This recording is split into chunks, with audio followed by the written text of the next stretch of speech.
contribution, especially Hazrat Shahjalal Yemeni Mujarradi radiyallahu ta'ala anhu. Allah subhanahu wa ta'ala said in the Quran, this is really important for each and every individual, especially for our youth. What is the methodology of the propagation of deen?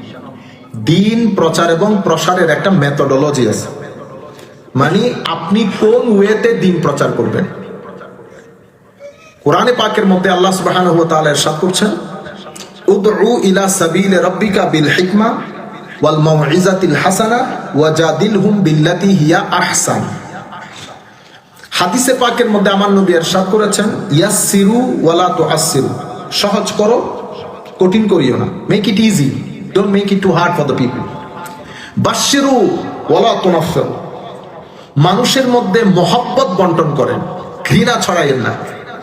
তাইলে আমার নবীর হাদিসে পাকের মধ্যে holy prophet সাল্লাল্লাহু আলাইহি ওয়াসাল্লাম said, spread the message of deen with the word of love. মানুষের ভিতরে হিংসা, বিদ্বেষ, হেট্রেড ছড়াই দিয়েন না। কোরআনে পাকের মধ্যে আল্লাহ বলছেন, উদউ ইলা সাবিলি রাব্বিকা বিল হিকমা, invite all to the way of Almighty Allah with wisdom and kind advice. তাহলে মানুষকে দ্বীনের পথে ডাকবেন কিভাবে? With wisdom, হিকমত। হিকমত কাকে বলে? তো যেই জিনিস যেখানে রাখা প্রয়োজন, যেভাবে রাখা প্রয়োজন, ঠিক সেই জিনিসকে সেইভাবে সেই জায়গায় রাখার নাম হিকমত। হিকমত সম্পর্কে যদি কেউ কথা বলেন, তাইলে মিনিমাম 5-7 দিনের সেশন লাগবে, 3 hours। হিকমত এটা এত কম্প্রিহেন্সিভ, এত ডিপ ওয়ার্ড, আমরা ওইদিকে না যাই, কিন্তু আমরা সবাই বুঝি প্রজ্ঞা কাকে বলে। দ্বীনের প্রতি আহ্বান করার জন্য আমার আল্লাহ মেথোডোলজি যেটা দিচ্ছেন, সেটাতে প্রথম বলেছেন, invite everybody to the fold of Islam with wisdom ওয়াল মাউইজাতিল হাসানা এন্ড কাইন্ড অ্যাডভাইস ওয়াজাদিলহুম বিল্লাতি হিয়া আহসান, debate with them in the best manner. If debate is unavoidable, if you have to debate, then do it in the best manner, don't fight. তাইলে আপনারা শব্দগুলা দেখেন, তাইলে ইজিলি বুঝবেন। হিকমা, উইজডম। মাউইজাতিল হাসানা, হাসানা তো আপনারা বুঝতেছেন, ভালো জিনিস। ওয়াজাদিলহুম বিল্লাতি হিয়া আহসান, মানে হাসানা থেকে বের হতে পারতেছি না। এটা খুবই গুরুত্বপূর্ণ। আমি সকলের কাছে অনুরোধ করব, আপনারা মনোযোগ দিয়ে শুনবেন, শিখবেন, মানুষের কাছে জিনিসগুলো প্রচার করবেন। এই আয়াতটা আমরা রাখি। দূর দূরান্ত থেকে যে সমস্ত ভাইরা দেখতেছেন, আপনাদেরকে অনুরোধ করবো, আপনারা এটা শেয়ার করে প্রত্যেক ভাইদেরকে, স্পেশালি আমাদের যে সমস্ত উলামায়ে কেরাম আমরা তাবলীগের সাথে জড়িত, দ্বীন প্রচার প্রসারের সাথে জড়িত, তাদের আমাদের সকলের বিষয়গুলো জানা খুব জরুরি। আচ্ছা, মনে রাখবেন, আমাদের দ্বীন প্রচার হয়েছে দুই ভাবে। একটাকে বলে ভার্টিক্যাল, একটাকে বলে horizontal. Vertical continuation of Din, horizontal continuation of দ্বীন। আমার নবী দুনিয়া থেকে চলে গেছেন, আমার নবী দুইটা জিনিস আমাদের জন্য রেখে গেছেন, একটা কোরআন আর একটা সুন্নাহ। আর সুন্নাহর প্র্যাকটিক্যাল ডেমনস্ট্রেশন হিসেবে রেখে গেছেন আলে রাসূল এবং আসহাবে রাসূল। তাহলে আমার নবী when he departed from this world, he left us two things: Quran, the original text of Islam, and Sunnah, again the original text of Islam. So both of them, Quran and Sunnah, they are the original text of Islam, primary source of Islam. কোরআন এবং সুন্নাহ আমাদের জন্য primary source. আচ্ছা, কোরআন এবং সুন্নাতকে পরবর্তী প্রজন্মের কাছে কারা পৌঁছিয়েছেন? কোরআন সুন্নাহ নিজে নিজে হেঁটে হেঁটে চলে আসছে না। আমাদের ভাইরা বলে না, আলেম ওলামার দরকার নাই, কোরআন সুন্নাহ বলেন। কোরআন সুন্নাহ হেঁটে হেঁটে আসে নাই, কোরআন সুন্নাহকে কাঁধে করে কে পৌঁছাই দিছে। বুঝতে পেরেছেন? তাইলে কোরআন and Sunnah, original text of কোরআন, এটাকে চেঞ্জ করতে পারবেন না, চ্যালেঞ্জও করতে পারবেন না। So you cannot change them, you cannot challenge them. But the time is going through a drastic changes in each and every sphere of life. Social, political, socio-political, financial, It is drastic change. So in this changing situation, in this changing environment, how can something be relevant which is unchanged and unchallenged? যেটা পরিবর্তনীয় না সেটা পরিবর্তনীয় সিচুয়েশনের সাথে খাপ খাবে কেমনে? তো আমার নবী বলতেছেন আমি শুধু কোরআন সুন্নাহ রেখে যাচ্ছি না, তো আরো রাখতেছি কি? আলে রসুল এবং আসহাবে রসুল। তো ওনারা কি? ওনারা হচ্ছেন দে আর দি প্র্যাকটিক্যাল ডেমনস্ট্রেশন অফ দিন। If you want to understand deen, how to understand? Then too, they are the practical demonstration of deen. That's why ইসলামের মধ্যে সোর্স তিনটা: কোরআন এন্ড সুন্নাহ অরিজিনাল টেক্সট, দেন উলামা, তো মেইনলি আলে রাসূল, আসহাবে রাসূল, দেন তাবেঈন, দেন আতবাউ তাবেঈন, দেন উলামা Salehin. They are the third source of Islam. But unlike the primary source, they are changeable, they are challengeable, they are not everlasting. Opinions of the scholars can be challenged, can be changed. তাইলে দ্বীন আমাদের কাছে এসে পৌঁছেছে কিভাবে? Vertical original text. Now original টেক্সটের সাথে last 1400 years আরো তিনটা জিনিস একসাথে হয়েছে। এটা হচ্ছে ওপিনিয়ন অফ দি স্কলার্স। কারণ এই ওপিনিয়ন যদি না থাকে আপনি দ্বীনকে কি করতে পারবেন না? অ্যাডজাস্ট করতে পারবেন না। দ্বীনের মধ্যে কিছু আছে আনচেঞ্জেবল। ফরজ নামাজ চেঞ্জ হবে না, ঠিক আছে? যেগুলো আমার আল্লাহ ফরজ ঘোষণা করেছেন, যেগুলো হারাম ঘোষণা করেছেন, পরিবর্তন হবে না। কিন্তু পরিবর্তনীয় পৃথিবীতে কিছু ইন্টারপ্রিটেশন দরকার হবে। সেই ইন্টারপ্রিটেশন যারা দিয়েছেন এটা হচ্ছে হরিজন্টাল, এটা হচ্ছে ভার্টিক্যাল, প্রথমটা হরিজন্টাল। ভার্টিক্যাল কন্টিনিউয়েশন অফ দীন, it is opinion of the scholars. Now we need three types of opinions. That's why there are three kinds of scholars. They are the heirs of the Holy Prophet sallallahu alaihi wasallam, আমার নবী ওয়ারিস, যারা এই দ্বীনকে হেফাজত করবে। তাইলে প্রথম প্রকার হচ্ছে যারা অরিজিনাল টেক্সটকে আমি পর্যন্ত পৌঁছিয়ে দিয়েছেন। এরা হচ্ছে মুহাদ্দিসুন, মুফাসসিরুন, ট্র্যাডিশনাল স্কলার। আরেক দল হচ্ছে কোরআন এবং সুন্নাত থেকে ডুব দিয়ে হুকুম আহকাম বের করে কোনটা ফরজের কাতারে হবে, কোনটা ওয়াজিব, সুন্নাতে মুআক্কাদা কোনটা হবে, জায়েদা কোনটা হবে, কোনটা মুস্তাহাব হবে, এটা আমাদেরকে সুন্দর করে বুঝিয়ে দিয়েছেন। এদেরকে আমরা বলি ম্যান অফ অপিনিয়ন, ফুকাহা। দুই ধরনের পেয়েছেন। থার্ড ক্যাটাগরিকে আমরা বলি ম্যান অফ এক্সপিরিয়েন্স। এরা কারা? এরা হচ্ছে আউলিয়া সালেহিন। এদের কাজ কি? এরা দ্বীনের প্রচার এবং প্রসারের কাজে জড়িত। এরা আপনাকে বলবে তাকওয়া বলে কাকে, তাকওয়া অর্জন করে কি করে, ihsan বলে কাকে, ihsan অর্জন করে কি করে। তাইলে এই হচ্ছে থ্রি কাইন্ডস অফ স্কলার্স, বুঝতে পেরেছেন? থার্ড ক্যাটাগরি আউলিয়া সালেহিন। ইনাদের কাজ হচ্ছে দেশে দেশে যারা দ্বীন প্রচার করেছে। আমার নবী দুনিয়া থেকে চলে গেছেন, সাহাবায়ে কেরামের মধ্যে এক দল, some of the companions were very busy in the state affairs. রাষ্ট্র পরিচালনার জন্য অনেক কিছু দরকার হয়, সাহাবায়ে কেরামের মধ্যে কেউ কেউ এই কাজে জড়িত। Some of the companions are seriously engaged in education, educating the Muslim Ummah. Some of the scholars who are being sent by state to different regions to educate those regions. For example, Hazrat Abdullah ibn Mas'ud radiyallahu ta'ala who were sent by Hazrat Umar to Iraq to educate the people of Iraq, from where Mazhab Hanafi emerged. আপনারা বুঝতে পেরেছেন? Some of the companions are really busy in the protection of Quran, writing, noting, educating. Some of them were really busy with the protection of the state. Some of them propagating, conveying the message of Islam. তাবেঈনের ক্ষেত্রে, তাবেঈনের ক্ষেত্রে যাওয়ার পরে এই যে ইসলাম পৃথিবীর দেশে দেশে প্রচার হয়েছে, সব জায়গায় কি সাহাবায়ে কেরাম গেছেন? সাহাবায়ে কেরাম যান নাই। থার্ড জেনারেশনের পরে, তাবেঈনের পরে ধারে ধারে পৃথিবীতে ইসলাম প্রচার হয়েছে। এক এক দেশ ইসলামের আলোয় আলোকিত হয়েছে।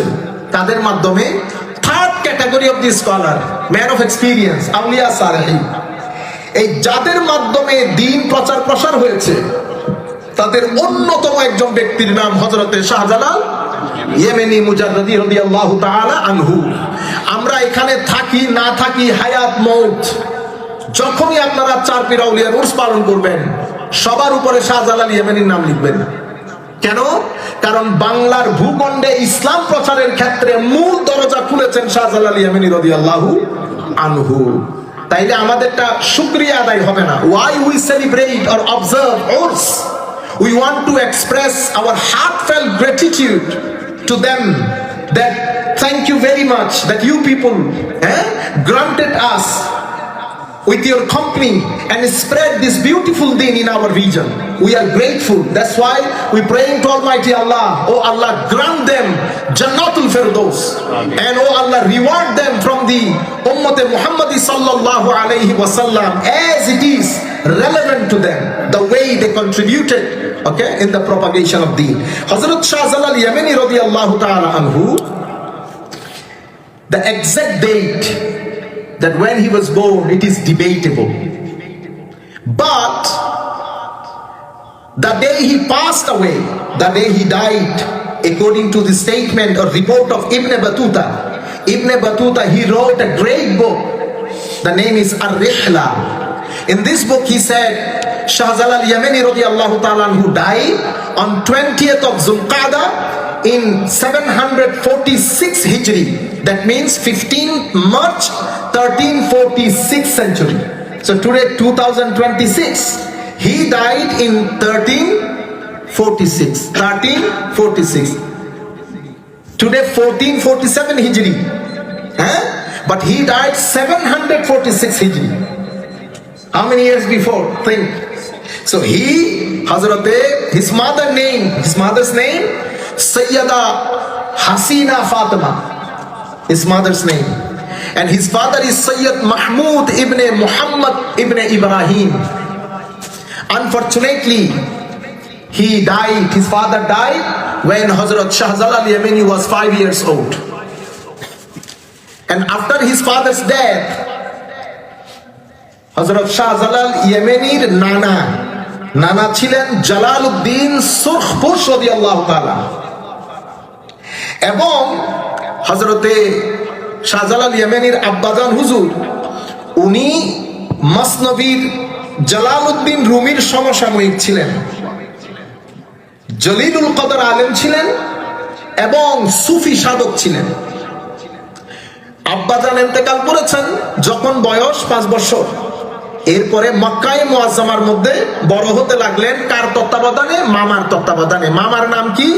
মামা ছিলেন সৈয়দ আহমদ কবির সোহরাওয়ার্দী। সৈয়দ আহমদ কবির সোহরাওয়ার্দী মক্কা শরীফের মধ্যে বড় হচ্ছেন। হি ওয়াজ raised in Makkah and learning in the company of his maternal uncle Hazrat Sayyid Ahmad Kabir Sohrawardi radiyallahu ta'ala anhu. Most interesting thing is, একদিন ওনার মামা সৈয়দ আহমদ কবির ওনাকে কিছু হ্যান্ডফুল অফ সয়েল, কিছু মাটি হাতে ধরিয়ে দিয়েছেন। এই মাটি নিয়ে তুমি সাবকন্টিনেন্টের দিকে চলে যাবে, এশিয়ান সাবকন্টিনেন্টের দিকে। যেখানে গেলে তুমি এই মাটির সাথে ওই মাটির মিল পাবে, মনে করবা ওইটাই তোমার দাওয়াতি জায়গা।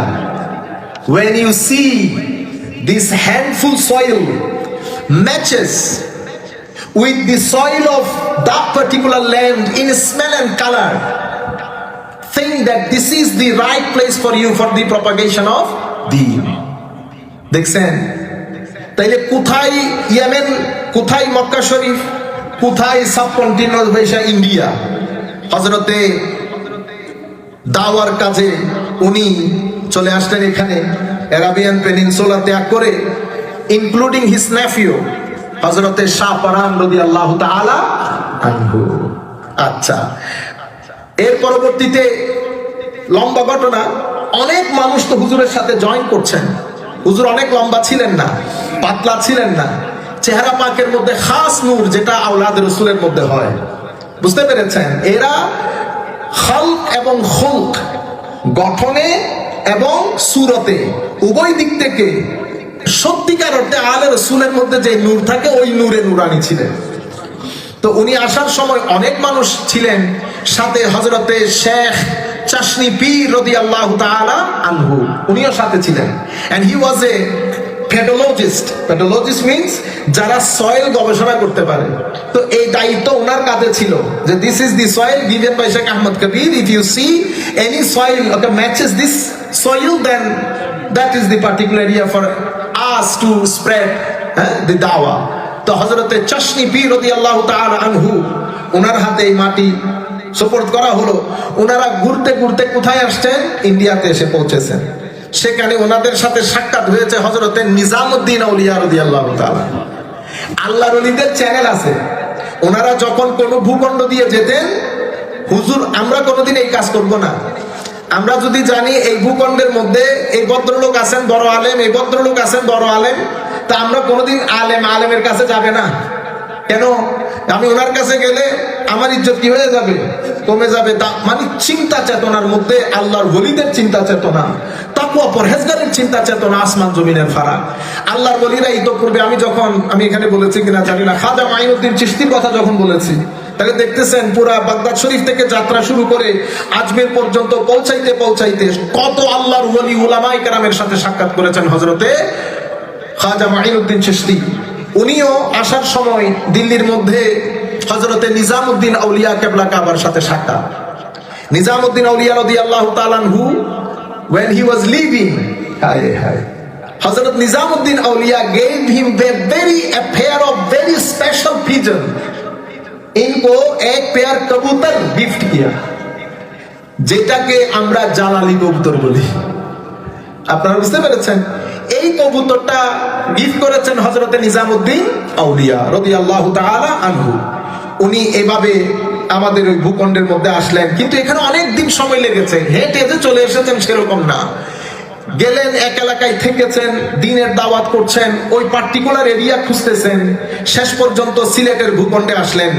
সিলেটের ভূখণ্ডে এই 1303 সনে সুলতান শামসুদ্দিন ফিরোজ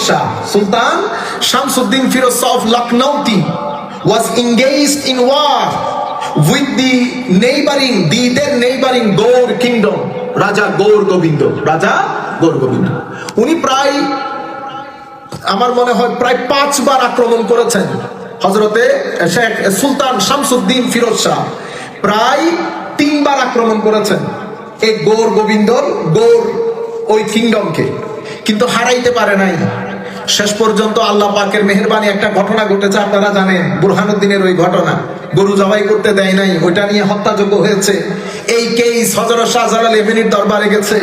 শাহজালাল ইয়েমেনির সহযোগিতা, he was asking for the assistance and aid of Sheikh Shahjalal Yemeni রাদিয়াল্লাহু আনহু। Finally it was decided that military expedition will be conducted under the supervision of Hazrat Shahjalal Yemeni radiyallahu ta'ala anhu, backed by Shamsuddin Firuz Shah. It was the fourth attack by the Muslims to the Gaur kingdom. Finally what happened we all know, that Hazrat Shahjalal Yemeni radiyallahu ta'ala anhu fourth attack এর মধ্যে জয়লাভ করেন, মুসলিম শাসন প্রতিষ্ঠা হলো। এরপরে উনি দ্বীনের দাওয়াত দেওয়া শুরু করলেন। এই কথা যখন বলতেছি আমার ভাইয়েরা, আমাকে আপনারা অনেকে মহব্বত করেন, শুনেন আমার কথা, বিভিন্ন প্ল্যাটফর্মের লোকও শুনেন। দেখেন এখানে কোনো পার্টি ছিল না, কোনো পার্টি আছে অমুক পার্টি সমুক পার্টি ইসলামিক পার্টি।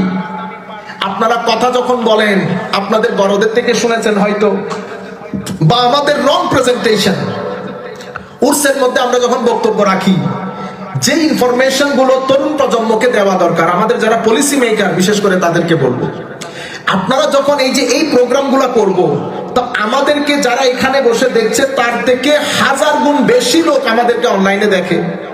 তরুণ প্রজন্মকে আমি কি জানান দিব? তরুণ প্রজন্মকে জানান দিব ইনার কন্ট্রিবিউশনটা কি। তরুণ প্রজন্ম যখন এই ধরনের মাহফিলে এসে বসবে, যাওয়ার আগে ওনার কুল্লুমকুলা ক্লিয়ার একটা চিত্র থাকতে হবে যে ওনার কন্ট্রিবিউশনটা কি। এখন আমরা কি করি? ইম্পেরিয়ালিজম বলে, উই আর দ্য গ্রেট, আমি মহান, আমার পীর মহান, এটা করতে করতে তরুণ প্রজন্মের কাছে আমরা আসল মেসেজটা দিতে পারি না। ওই স্বস্তি নিয়ে, ওই আনন্দ নিয়ে আমরা যার বাসায় ঘুমাই পড়ি না। এখন আমি শাহজালাল ইয়ামানির কথা যেগুলা বলছি, একটু হলেও তো আপনারা বুঝতে পারছেন যে হ্যাঁ জালালি কবুতর কোত্থেকে আসছে, ওনার কন্ট্রিবিউশন কি একটু হলেও তো বুঝতে পারছেন। একটু হলেও তো আপনি আপনার ছেলেকে বলতে পারবেন যে ওনার এই কন্ট্রিবিউশন। এখন আপনি দেখেন মা বাবা ভাই বন্ধু কোথায় রয়ে গেল? এই মাটি নিয়ে ঘুরতেছে পৃথিবীর আনাচে কানাচে। তখন কি ফ্লাইট ছিল যে বু করে চলে যাবে? বছরের পর বছর, বছরের পর বছর আল্লাহর রাস্তায় নিজেকে এভাবে ডেডিকেটেড করে দিয়েছে। কাশ আল্লাহ আমাদেরকে যদি ওই জজবা দান করতেন, কাশ আল্লাহ আমাদেরকে যদি ওই ইশক মহব্বত তাকওয়া ইখলাস দান করতেন। শেষ পর্যন্ত আসলেন উনি ছাগল পালতেন কি জন্য? ওই নিজের জীবন যাপন করার জন্য। ছাগলের দুধ, ছাগলের ওই মালাই থেকে ইয়োগার্ট বানাতেন, ওইটা খেয়ে জীবন ধারণ করতেন। তৎকালীন তো পাহাড় পর্বতে ঘেরা। এখনো যদি আপনারা সিলেট গমন করেন আপনারা দেখবেন হুজুরের সাথে 360 জন ছিল। এই সবাই এক একজন এক এক পাহাড়ে এদের মাজার, এক এক পাহাড়ে মাজার। আপনি দিনের বেলায়ও যাবেন না সেই জায়গার মধ্যে, হুজুর পাহাড়ের মধ্যে। মানুষ দলে দলে মানুষ যোগদান করেছে, মানুষের কাছে দ্বীন প্রচার করেছে, মানুষকে তাসকিয়া দিয়েছে, মানুষের অন্তরকে সোজা করেছে, সত্যিকার তাওহীদের বাণী দিয়েছে। যারা দুনিয়াকে তাওহীদ শিখালেন, আপনি তাদেরকে যদি তাওহীদের দোহাই দিয়ে তাদের শানে বেয়াদবি করেন তো এটা আল্লাহর তাওহীদ বরদাস্ত করবে? জিন্দেগি যারা তাওহীদের জন্য সার্ভ করে দিয়েছে। এই হচ্ছে হযরত শাহজালাল ইয়ামানী রাদিয়াল্লাহু তাআলা আনহু। ওই ভূখণ্ডের মধ্যে তিনি এভাবে প্রচার করেছেন। কাজে আমরা আজকে উরস মানি কি? উরস মানি আমরা আজকে আল্লাহর দরবারে শুকরিয়া আদায় করছি, হুজুরের দরবারেও শুকরিয়া আদায় করছি যে আপনি এসেছেন, আমাদের বাপ দাদা 14 গোষ্ঠীকে দিন শিখিয়েছেন। আল্লাহর দরবারে দোয়া করি আল্লাহ আপনাকে জাযায়ে খায়র দান করুক। এটাকে উরস বলে, এটাকে উরস বলে। এরই ধারাবাহিকতায় দিন প্রতিষ্ঠিত হয়ে গেছে। এবার ডিমান্ড চেঞ্জ হয়ে গেছে। কি ডিমান্ড? এখন তালিমাত আম করতে হবে, শরীয়তের তালিমাত, তরিকতের তালিমাত। এই তালিমাত গুলোকে সামনে নিয়ে যাবে কারা? এই সেকেন্ড জেনারেশন আসা শুরু হলো। এরপরে আপস এন্ড ডাউনস হয়। কখনো মানুষের মধ্যে একটা ডাউন টাইম যায়, দিন শরীয়ত সম্পর্কে মানুষ বেনিয়াজ হয়ে যায়, পাত্তা দেয় না। আস্তে আস্তে দূরত্বে থাকার কারণে অন্তর শক্ত হয়ে যায়। সেই সময় আমার আল্লাহ 3 ধরনের আলেম জমিনের মধ্যে প্রেরণ করেন। এক ধরনকে বলে মুসলেহ। ইনাদের কাজ কি? ইনাদের কাজ হচ্ছে মানুষকে মোটিভেশন দেওয়া, মানুষকে মোটিভেশন দেওয়া, মানুষের মধ্যে সৃষ্ট প্রশ্নগুলোর উত্তর দেওয়া। ইনাদের কাজ করে যান। কিছু প্রবলেম জটিল আকার ধারণ করে, এটাকে মুসলেহ হ্যান্ডেল করতে পারেন না। যখন মুসলেহ হ্যান্ডেল করতে পারেন না তখন আল্লাহ প্রতি 100 বছর পরে একজনকে মুজাদ্দিদ হিসেবে প্রেরণ করেন। মুজাদ্দিদ আসেন, সমস্ত প্রকার অরাজকতা আবর্জনা মুছে দিয়ে উম্মতকে আগামী 100 বছরের জন্য প্রটেক্টেড করে দিয়ে যান। এবং মুজাদ্দিদের সামনে কোনো বড় সমস্যা আকারে দাঁড়াতে পারে না। আল্লাহ মুজাদ্দিদকে জাহেরি বাতেনি সমস্ত ইলম দিয়ে ইকুইপ করে জমিনের মধ্যে প্রেরণ করেন। সমাজের মধ্যে সৃষ্ট সমস্ত সমস্যাগুলোকে ওনারা সমাধান করেন। আরো লম্বা কথা আমি এখানে বলতেছি না। তাই আরেক ধরনের আলেম হচ্ছে মুজাদ্দিদ, মুজতাহিদ। মুজতাহিদ কারা? মুজতাহিদের কাজ হচ্ছে কখনো কখনো ডেডলক তৈরি হয়। বর্তমানে যেটা ব্যাংকিং এবং ফাইন্যান্সের ক্ষেত্রে হয়েছে, এই ব্যাংকিং এবং ফাইন্যান্সের ক্ষেত্রে এত জটিল প্রবলেম যেটা সাধারণ আলেম উলামা আমরা যারা মোটামুটি টুকটাক কথা বলি বা আমাদের চেয়ে বড় যারা হ্যান্ডেল করতে পারে না। এই সময় একজন বড় মাপের মুজতাহিদ আলেম দরকার হয়। আল্লাহ সময়ের মধ্যে সেটাকেও পাঠান। কিন্তু দিন যখন সামনের দিকে যায় তো 3 ধরনের ক্যাটাগরি আমার নবীর এই কোরআন এবং সুন্নতকে গাইডিং ওয়াল হিসেবে কাজ করে। কারা এরা? এরা হচ্ছে উলামা। এরা গাইডিং ওয়াল। আপনি ইচ্ছে করলে কোরআন শরীফ পরিবর্তন করতে পারবেন না। টাকাও আছে, পয়সাও আছে, প্রিন্ট করে মুসলিম উম্মার মধ্যে যদি ঢুকাই দেন, বলেন তো এখানে কে বুঝবেন? কোরআন শরীফ থেকে যদি একটা সূরা বের করে দেয় কেউ বুঝবেন? 2টা আয়াত বের করে দিলে কেউ বুঝবেন? এটা আমাদের কাজ না। কিন্তু উম্মতের উলামা জীবিত গাইডিং ওয়াল। আপনি এখানে হেরফের করার কোনো সুযোগ নাই।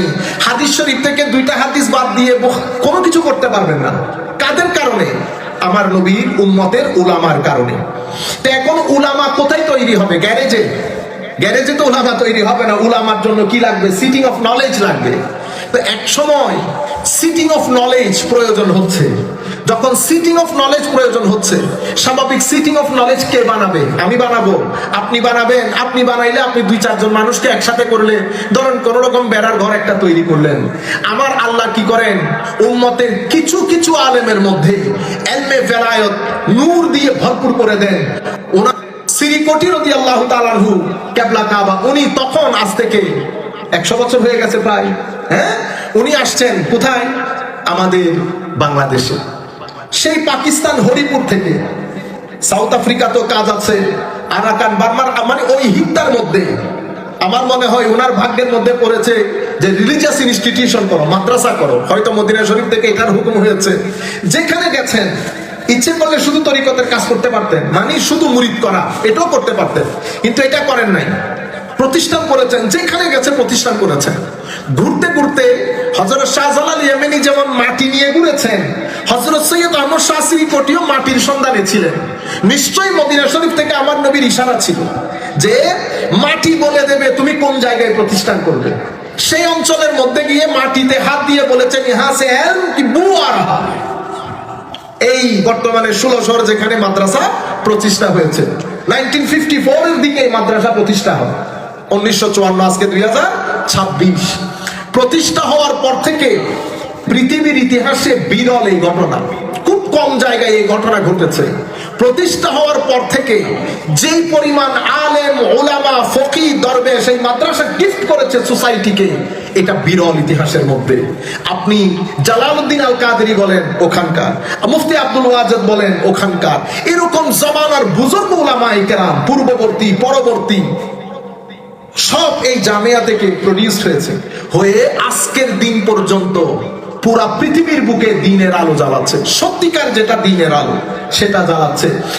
এবং 54 থেকে শুরু করে আজকে 2026 পৃথিবীতে প্রতিষ্ঠান উঠে, প্রতিষ্ঠান বসে, আপস এন্ড ডাউনস হয়, কিন্তু এক প্রতিষ্ঠান যেটা ডাউনে যাইতে দেখি নেই, যেটা দিন বদিন তারাক্কির দিকে, এবং দ্বীনের একটা খুঁটির মতো, ইসলামিক ক্লাসিক্যাল সায়েন্সের একটা খুঁটির মতো, সূর্যের আলোর মতো পুরা বাংলাদেশ, বাংলা স্পিকিং পিপলের মধ্যে আলো ছড়িয়ে যাচ্ছে। কোন মাদ্রাসায় পড়লে মানুষ এক বাক্যে আজকের দিনও বলে জামিয়া, কোনো মেসাল নাই। এবং এখানে সৈয়দ আহমদ শাহ সিরিকোটি রাদিয়াল্লাহু তাআলা আনহুর পরে এটা ডেভেলপমেন্টের জন্য আল্লাহ ওনার ঔরসজাত সন্তান হযরতে সৈয়দ তৈয়ব শাহ কিবলা কাবা, জমানার আরেকজন বিখ্যাত ওলি, বাপ কা বেটা, উনি তশরিফ আনলেন।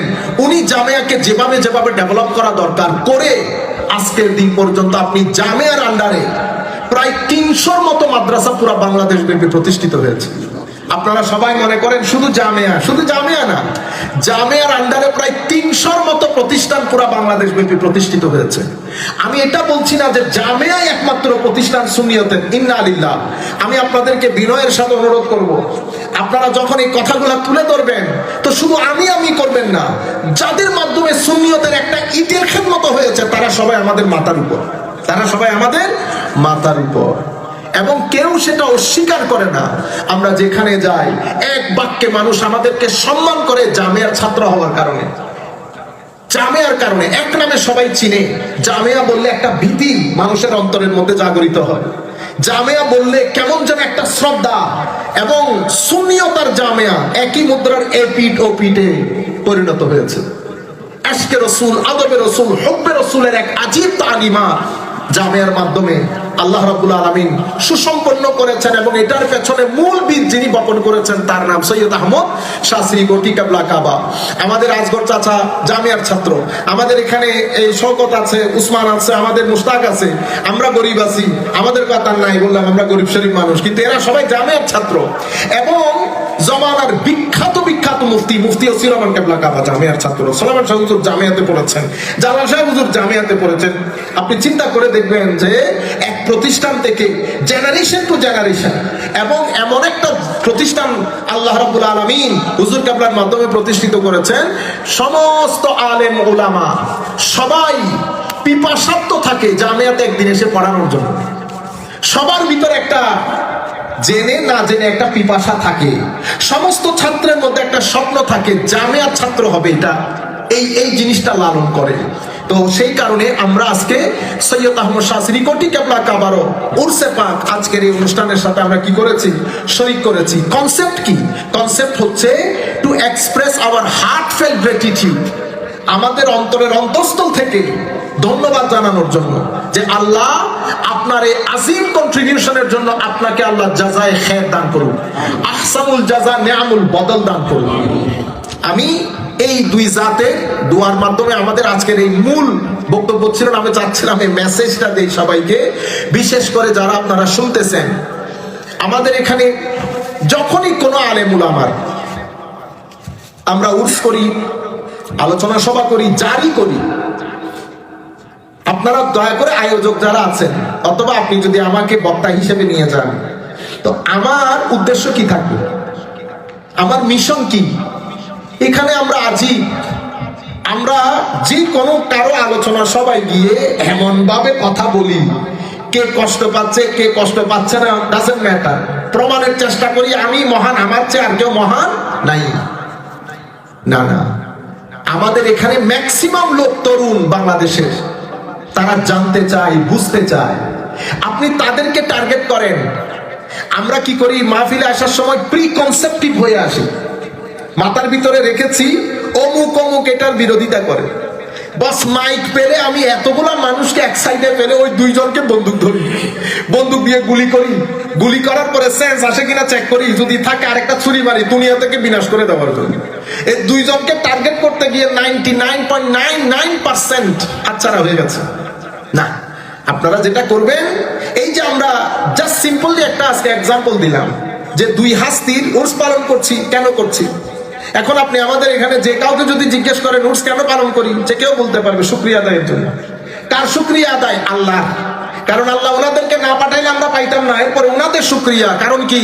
কারণ আমাদেরকে শিখানো হয়েছে যে ব্যক্তি মানুষের শুকরিয়া আদায় করে না, সে আল্লাহ শুকরিয়া আদায় করে না। তাই শুকরিয়া আদায় কেমনে করব? শুকরিয়া আদায়ের ধরন আছে কোরআনে পাকে। শুকরিয়া আদায়ের ধরন কি বলছে? শুকরিয়া আদায়ের ধরন হচ্ছে এই আলহামদুলিল্লাহ বলা একটা। শুকরিয়া আদায়ের দ্বিতীয় ধরন হচ্ছে খুশি উদযাপন করা। শুকরিয়া আদায়ের তৃতীয় ধরন হচ্ছে ওই দিন ঈদ পালন করা।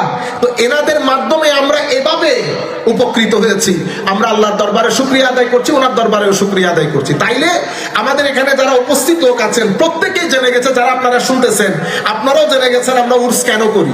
তাইলে তরুণ প্রজন্মকে বোঝানোর সময় বলবেন to express our heartfelt gratitude to them and to almighty Allah, number 1। Number 2, যার কথা বলছি উনি কে, ওনার অবস্থান কি, ওনার কন্ট্রিবিউশন কি। এখন আমাদের এখানে যাকে জিজ্ঞেস করবেন 2-3 লাইন বলতে পারবে। এতটুকুন যদি আপনি অ্যাচিভ করতে পারবেন, গ্রেট। এখন আমরা আল্লামা জালালউদ্দিন আল কাদেরী ফর এক্সাম্পল, অথবা আমাদের আরো উলামায়ে কেরাম, আমরা যখন এগুলা যেমন আলা হযরত আমরা পালন করতেছি, তো এখানে কি করবেন? আলা হযরতে আমরা যেহেতু প্রত্যেক বছর পালন করি, তো আমরা জীবনগুলাকে 4 ভাগ 5 ভাগ 6 ভাগে ভাগ করব। যেমন এইবার আমি চাইবো আলা হযরত যতগুলো আকীদার উপর কিতাব লিখেছেন সব কিতাবগুলোর উপরে একটা 3 ঘন্টার আমরা স্পিচ নির্ধারণ করব। সেই দায়িত্ব আমরা 4 জনকে দেব। তারা একাডেমিকলি আলোচনা করবে this is the contribution made by Ala Hazrat in the platform of আকীদা। তো এই বছরের আমাদের প্রোগ্রাম সাকসেসফুল, প্রত্যেক ব্যক্তি জানতে পারবে। রাইটিং যদি সবাইকে দেন গোটে না, এরপরে অনলাইনের মাধ্যমে প্রচার হবে, আমরা জানতে পারবো। এরপরে আপনি ধরেন আগামী বছর করবেন, আমরা আগামী বছরের থাকবে সাবজেক্ট আলা হযরত কেন মুজাদ্দিদ। আমি যে মুজাদ্দিদ বলতেছি, কেন মুজাদ্দিদ? তাইলে আপনি বক্তা সেই বলবে মুজাদ্দিদ বলে কাকে, মুজাদ্দিদ সম্পর্কে একটা কম্প্রিহেন্সিভ আলোচনা।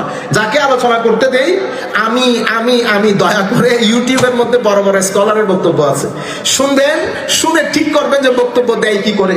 মেথোডোলজিক্যাল হন, প্রেজেন্টেবল হন, প্র্যাগম্যাটিক হোক, সিস্টেম্যাটিক হোক এবং সাইন্টিফিক হোক বক্তব্যগুলো, ফিলোসফিক্যাল হোক, কনভিন্সিং হোক। আপনি আমি নিজে অনেক জানি, এটা প্রমাণ করতে হবে না। আর আপনি চিন্তা করবেন যে আপনার এই যে অডিয়েন্স, এটার বাইরেও পৃথিবীতে লাখ অডিয়েন্স আপনাকে শুনতেছে। তো আলা হযরত কেন মুজাদ্দিদ, এটার উত্তর আমরা পেয়ে গেলাম। এভাবে ধারাবাহিকভাবে একজন ব্যক্তি সম্পর্কে পূর্ণ আলোচনা। আগামী বছরের পরের বছর যখন আলোচনা করবেন, তখন এটা করেন যে আলা হযরত সম্পর্কে ইন্টারন্যাশনাল ওয়ার্ল্ডে কি কি রিসার্চ সম্পন্ন হয়েছে। তাহলে জাতীয় উপকৃত হবে, আলা হযরতের পুরা লাইফটা পৃথিবীর মানুষের সামনে স্পষ্ট হবে। এভাবে বলে, এভাবে আপনারা লোকাল কোন স্কলার আমাদের যদি আপনারা আলোচনা করেন, এভাবে করেন। এখন টেবিলের মধ্যে হাত চাপড়িয়ে এমন ভাষা ব্যবহার করেন, এগুলো হাস্যকরী বলতে হয়। আল্লাহ আমাদের হামি ও নাসির হোক। এবং আমরা বলতে বলতে এত দূর পর্যন্ত চলে যায়। কিছুদিন আগে আমাদের একটা অনুষ্ঠান আমরা হাশমি সাহেব হুজুর সম্পর্কে কথা বলেছি। তো এই তখন দরকার ছিল কি উপস্থিত আমরা যারা আছি সাথে সাথে স্টপ করে দেওয়া। আমরা বসে বসে এনজয় করতেছি, কারণ আপনি যখন আমি সেরা আমি সেরা আমি সেরা বলতে যাবেন এই ঘটনা ঘটবে। করতে করতে দেখবেন যে ছেলে কখন বলতেছে যে আমি আমার বাপের চেয়ে সেরা, কোনো লাগামহীন কথাবার্তা। সুতরাং এই মুহূর্তে আমাদের একটু সচেতন হওয়া জরুরি এবং আমাদের লাগামহীন কথাবার্তাগুলো বন্ধ করা জরুরি। যাকে আল্লাহ যে মর্যাদা দিয়েছেন সেই মর্যাদা ধরে রাখা জরুরি। আমরা জানি এটা বেয়াদবির জমানা শুরু হয়ে গেছে, লাগামহীনতার জমানা শুরু হয়ে গেছে, গুনাহের জমানা শুরু হয়ে গেছে, তাকওয়া পরহেজগারি উঠে গেছে। আমাদের এখানে আমরা বিভিন্ন মাদ্রাসা বা একদম বিভিন্ন প্ল্যাটফর্মে জড়িত। তো বিভিন্ন প্ল্যাটফর্মের হওয়ার কারণে আমরা প্ল্যাটফর্ম ভাগ ভাগ করে ফেলেছি। খুশি হয়ে যে আরেক প্ল্যাটফর্মের চেয়ে আমার প্ল্যাটফর্মের লোককে বড় বললে, এতগুলো মানুষ বসে আছে, একটু বললেন না প্লিজ স্টপ ইট, অথবা সাথে সাথে একজন উঠে বলে দেওয়া দরকার ছিল what he said this is simply nonsense, এটা বন্ধ হয়ে যাওয়া উচিত। কোনো কিছুই করি নাই, আমরা এটা এনজয় করেছি। তো এগুলো আমাদেরকে প্রশ্নের সম্মুখীন করে তরুণ প্রজন্মের অন্তরে। এমনিতে আমরা একটা খুব ডিফিকাল্ট একটা সিচুয়েশনের মধ্যে পড়ে আছি, তরুণ প্রজন্ম হাতছাড়া হয়ে যাচ্ছে।